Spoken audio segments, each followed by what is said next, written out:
नमस्कार, योग गुरु धीरज चैनल में आप सभी का स्वागत है। बाह्य प्राणायाम को लेकर के कई दुविधाएं रहती हैं और इसको लेकर के जितने सवाल हैं आज सबके जवाब मिले। ज़्यादातर लोगों को समस्या ये रहती है कि बाह्य प्राणायाम करना कठिन लगता है। तो आज हम सबसे आसान विधि बताएंगे कि कोई भी व्यक्ति बाह्य प्राणायाम को सिद्ध कर सकता है और साथ ही साथ जानेंगे एकदम से सही तरीका क्या है प्राणायाम करने का। और बाह्य प्राणायाम को पहले मैं बता दूं कि जो प्राचीन नाम है वो है त्रिबंध, यानी 3 तरह के बंध का इस्तेमाल होता है उसमें, मूल बंध, उड्डयन बंध और जालंधर बंध। लेकिन आज के दिनों में इसे बाह्य प्राणायाम के नाम से लोग पुकार रहे हैं कुछ जगहों पर, लेकिन एंशिएंट नेम इसका त्रिबंध है। इसमें बंध का इस्तेमाल है और बंध जो है प्राणायाम के अगली कड़ी है। हमारे साथ योगी राहुल जी हैं ताकि हम इस पूरे प्रक्रिया को आपको ज़्यादा डिटेल में समझा सकें।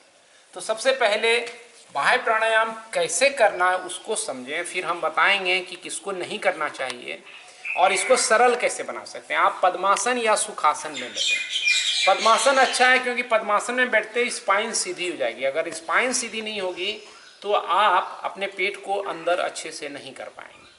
अब यहाँ पर हथेली को घुटने के पास रखें, धीरे से पहले सांस भरें, पूरी तरह से सांस भर लें। अब फोर्सफुली सांस को बाहर करें, नासिका से करने के बाद मुंह से भी थोड़ा निकालें और फिर कॉन्ट्रैक्ट करते जाएं पेट को अंदर की तरफ।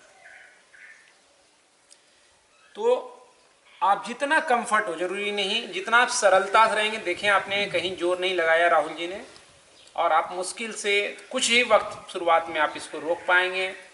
जब सांस आपकी फूल जाए तो धीरे धीरे हल्का सा पहले लूज हो जाए कहिए आगे और फिर वापस आएंगे तो आसानी रहेगी। इस बार समझेंगे कि हमने किया क्या इसमें। फिर से सांस लें धीरे धीरे, लंबी गहरी, फोर्सफुली सांस छोड़ के आगे भी हल्का झुक सकते हैं, मुंह से भी सांस बाहर निकालें। तो ये पोजीशन से आपको आना थोड़ा आसान होगा झुक करके। पहला विधि, ये दूसरा विधि।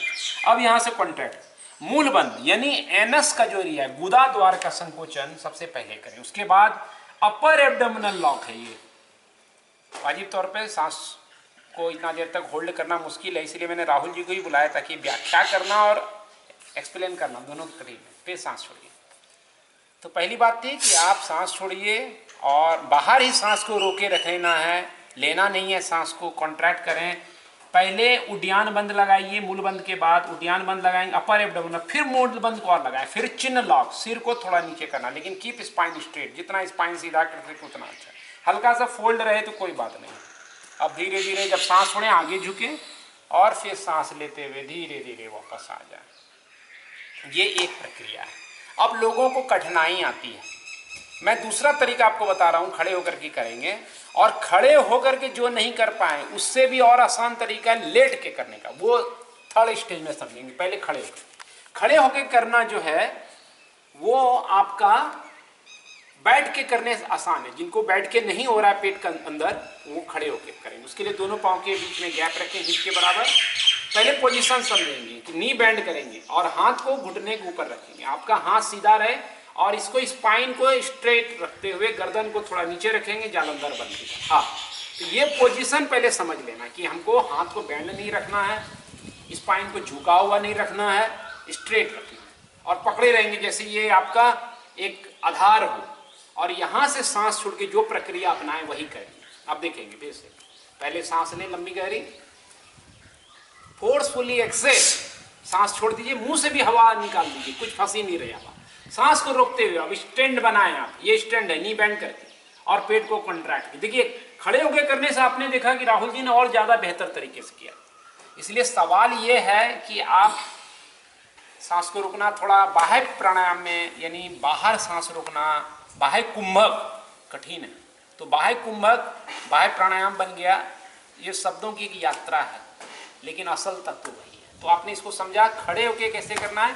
अब सबसे आसान तरीका वो है आपका प्यारा वशिष्ठ में कैसे करें। तो वशिष्ठ प्राणायाम सबसे ऑप्शन अच्छा है कि बुजुर्ग लोग भी बैठ करके शांति से कर सकते हैं। देखिए पहले आप आसानी से लेट जाइए जैसे वशिष्ठ प्राणायाम में लेटते हैं। अब सांस धीरे धीरे लीजिए। हम चाहेंगे थोड़ा ऊपर से कैमरा इसको और दिखाएं। सांस अब छोड़ते जाइए, अब जैसे जैसे सांस आप छोड़े, इसमें सांस को फोर्स से छोड़ने की जरूरत नहीं है, बस सांस छोड़िए। जब पूरी तरह से सांस छूट जाए तो पेट को कॉन्ट्रैक्ट कीजिए, छोड़ते जाइए। अब पेट कॉन्ट्रैक्ट कीजिए, हाँ, और कीजिए, सांस छोड़िए। अब मूल बंद लगाइए। जैसे मूल बंद लगाएंगे आपका पेट और कॉन्ट्रैक्ट होगा, आपको एकदम ये एरिया अंदर की तरफ गड्ढा हो जाएगा। धीरे धीरे वापस आएंगे। एक बार और मैं आपको इसको दिखाना चाहूँगा। फिर से राहुल जी, योगी राहुल जी को कहेंगे सांस धीरे धीरे लीजिए, पूरी तरह सांस को बाहर छोड़ दीजिए। अगर पूरी तरह सांस ना छूटे तो आप मुंह का लिप्स को फोल्ड करके सांस बाहर कीजिए, देर तक छूट पाएगी। हाँ, तो लिप्स को फोल्ड करने से छूटेगी देर तक। अब बाहर सांस रोकते हुए कॉन्ट्रैक्ट कीजिए। तो यह सबसे आसान तरीका है वशिष्ठ में बाह्य प्राणायाम को इस्तेमाल करना। वापस आए धीरे धीरे। अब यहाँ पे महत्वपूर्ण बात आपको ध्यान में रखनी है कि ये तीनों तरीका में आप कर सकते हैं। इसका समय क्या है? समय यह है कि सब प्राणायाम करके इसको करें तो ज़्यादा बेहतर हो, क्योंकि ये त्रिबंध है। प्राणायाम के बाद जो आपका प्राण का संचय आपने किया उसको बंद यानी बांधना है, स्टोर करना है। जैसे पानी एक जगह इकट्ठा होता है तो फिर हम बांध बनाते हैं ताकि जहां चाहें हम वहां पानी को फिर जब जरूरत हो पहुंच जाए, वो बाढ़ उत्पन्न ना करे। इसलिए प्राणायाम के बाद बंद करने की व्यवस्था है। तो बाह्य प्राणायाम को आप आखिर में करें, प्राणायाम के बाद करें तो सबसे इफेक्टिव हो सकता है। शुरुआत में कर लें तो ऐसा नहीं कि कोई दिक्कत होने वाली है, लेकिन लाभ ज़्यादा हो। किसको नहीं करना? तो जिनको भी सांस से रिलेटेड किसी तरह की तकलीफ है, यानी अस्थमेटिक को खास तौर पे इस प्राणायाम को नहीं करना है। हार्ट डिजीज है, किसी तरह का हृदय से जनित बीमारी, उसको नहीं करना है। अनियंत्रित बीपी है, थोड़ा बहुत हल्का फुल्का बीपी है तो चलेगा, लेकिन अनियंत्रित है, एकदम से हार्ट में घबराहट होती है, मन में घबराहट होती है, ऐसे लोग नहीं करेंगे। आप स्वयं समझ सकते हैं। सवाल आएगा कितना देर रोकना है, ये सवाल पूछते हैं। अरे आप जितनी सांस रोक पाएंगे उतना ही देर रोक पाएंगे, मेरे कहने से आप थोड़ी रोक पाएंगे। तो ये साधारण सा है। तो आप नियमित अभ्यास कीजिए। योगी राहुल जी का बहुत बहुत आभार, आपको सहायता किया इन्होंने चीज़ों को ज़्यादा आसानी से समझने के लिए। आप बने रहिए, योग अभ्यास करते रहिए, कमेंट आप कीजिए और क्या चाहते हैं किस तरह से वो भी जरूर बताइए। धन्यवाद। हरिओम।